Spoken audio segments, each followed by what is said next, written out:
Howdy fellow model railroaders, my name is Kevin Brown and I want to thank you for checking out my YouTube channel.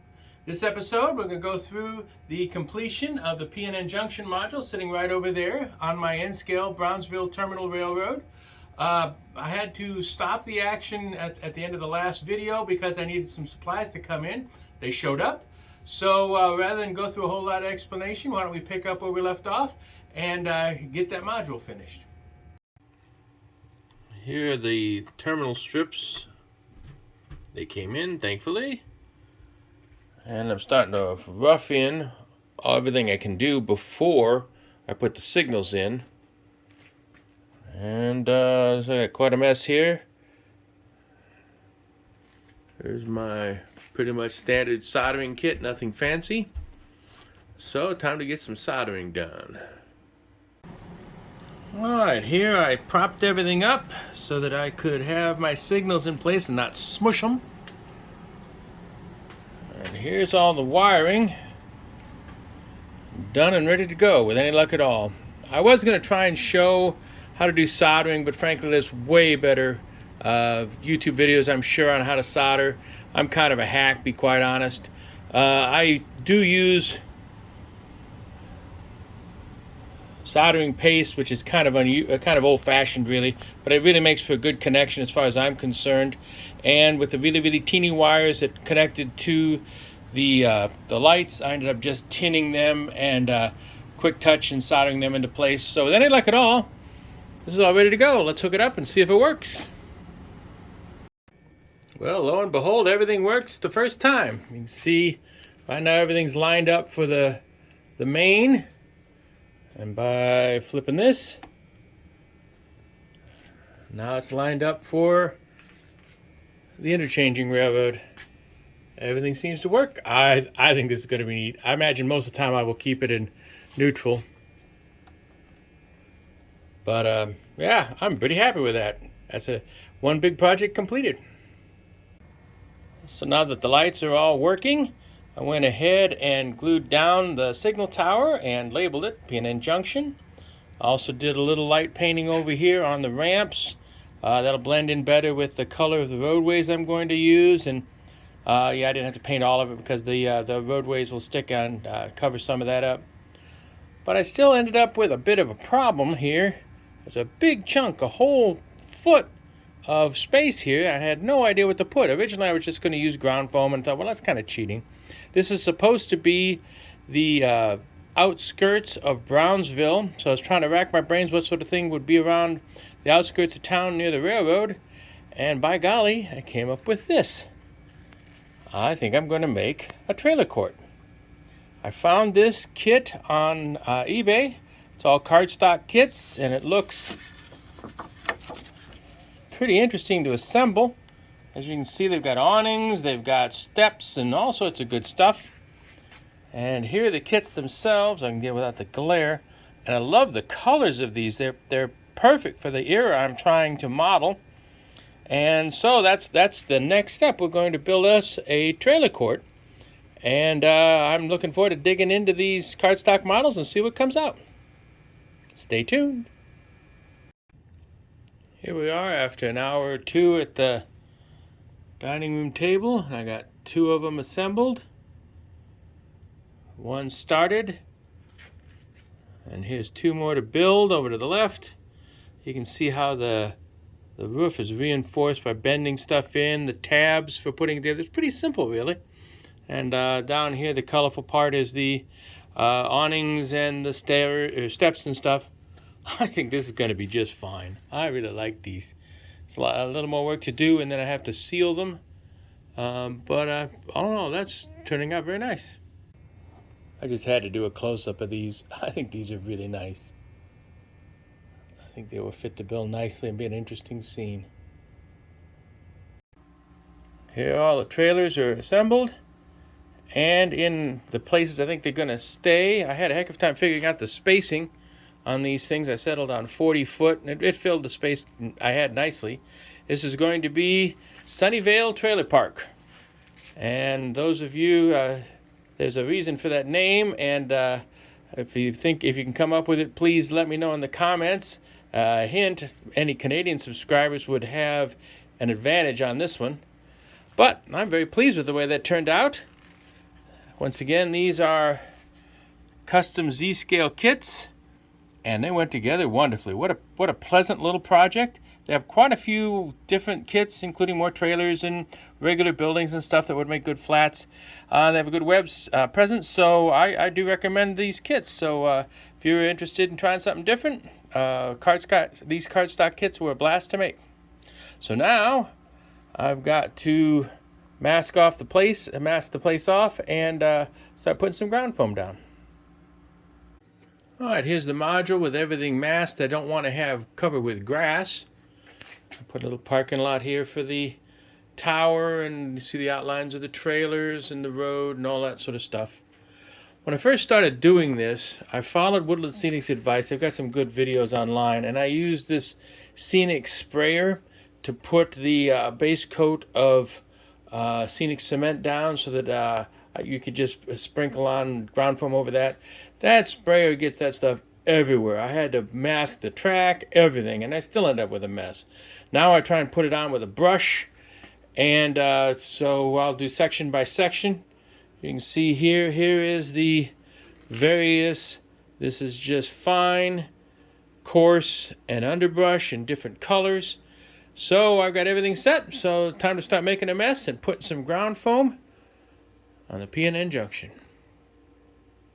I think what I'm going to do is just do this section here to illustrate how to do the rest of it. So I'll do this section real quick, and then afterwards expand here, but at least I'll be able to explain what's going on. The first step, of course, is putting the scenic cement, pretty heavy coat. Try not to get it too much on the ballast or slosh it over the end. And then after that, I use the green blend of blended turf as the base. So sprinkle that on liberally, and we'll see how that all turns out. Now I just put the base coat on a little bit like this, nothing really fancy. It's going to be, I'm not trying to make a yard here. This is supposed to be kind of rough terrain, at least not manicured terrain. So again, I just put it on like this. I do have a shaker I can use, but once again, it tends to get the stuff pretty much everywhere. So let's get this on. That's not too bad. I paint everything brown so that if stuff shows through, it doesn't look too bad. I probably over ground foam, to be quite honest. That didn't get too close.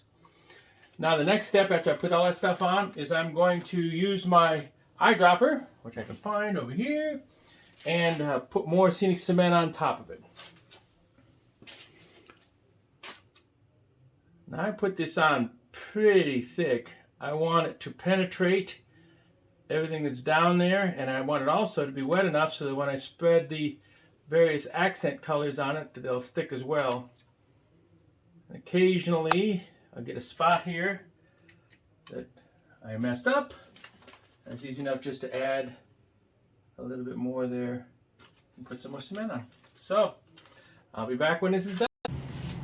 Okay, as you can probably see, it's definitely got a lot of scenic cement on it. It's got a whitish hue to it, and that's what I want. Now it's time to add the accent colors. I have 3 accent colors: earth, burnt grass, and yellow grass.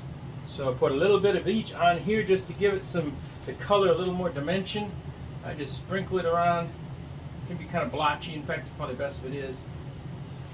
And because there's so much scenic cement on there, it should wet itself, although I may touch it up a bit.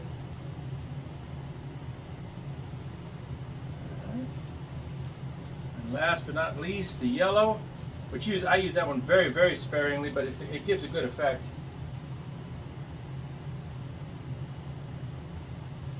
All right, that's that.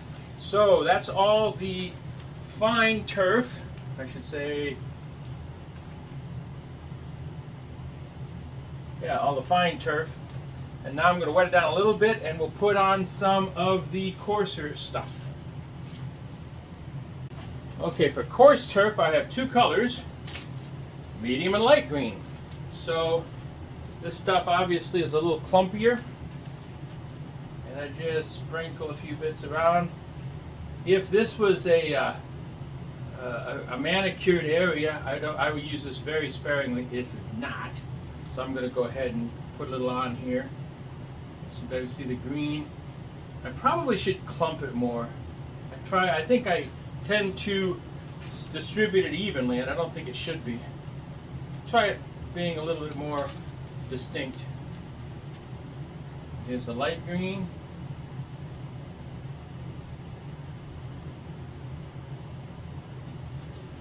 And hey, what? That'll do for the moment. Now this stuff is going to have cement applied to it. You see how it kind of smushes it down, but it ends up being nice and well glued. So that's the next step.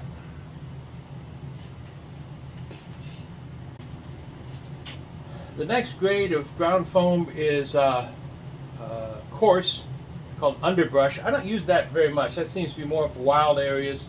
I thought I'd try a little bit here. You see it's a bit bigger than the other stuff.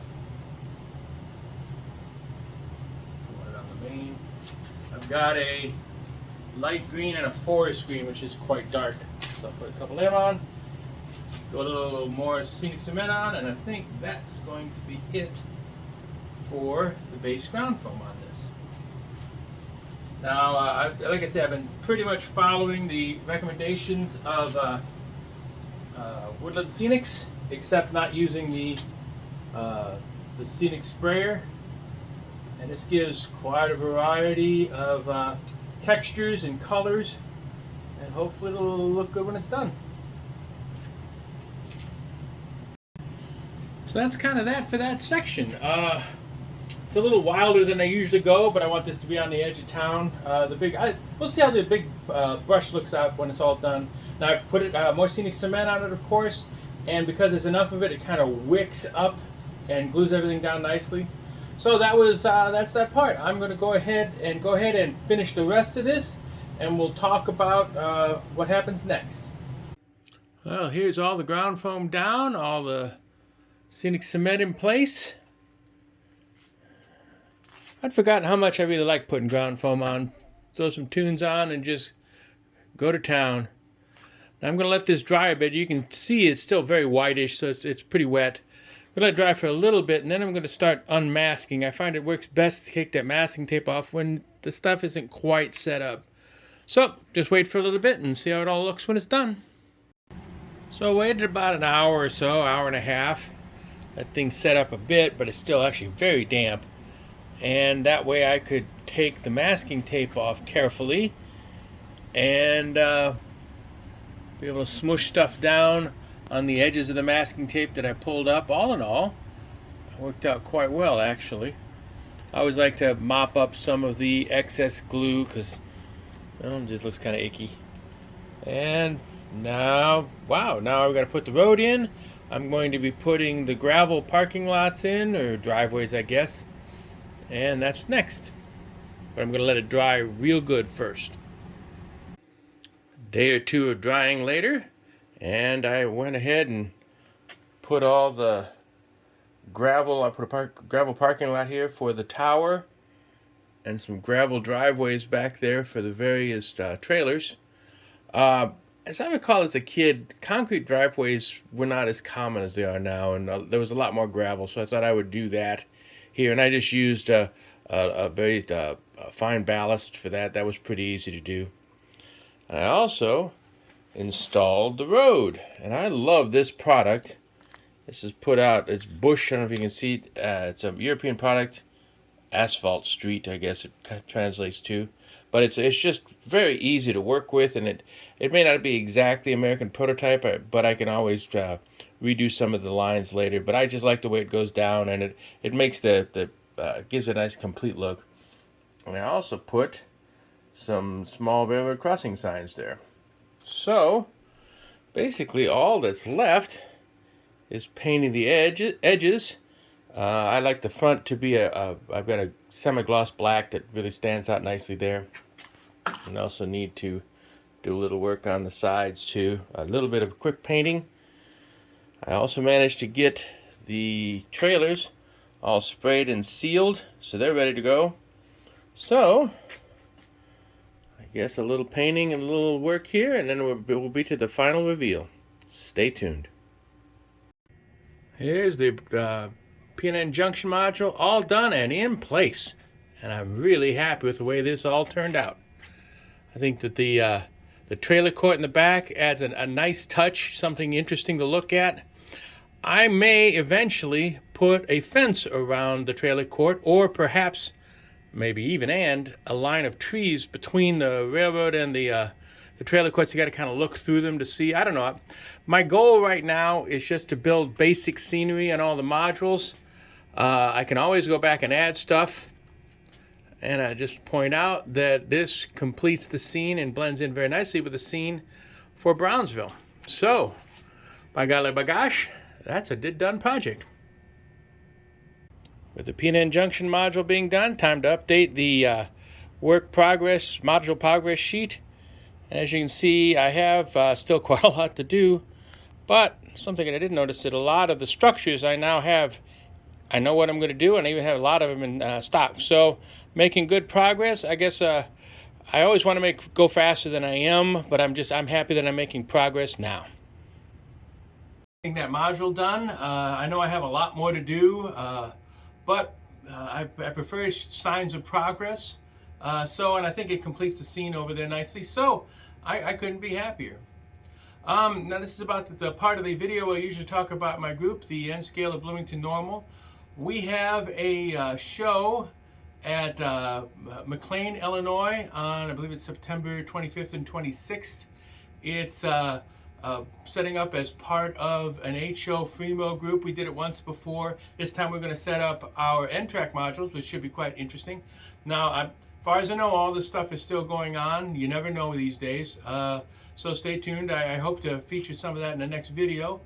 So that's kind of all I've got today. As always, if you like what you saw, please hit like and subscribe. And thank you very much for watching. Catch you next time.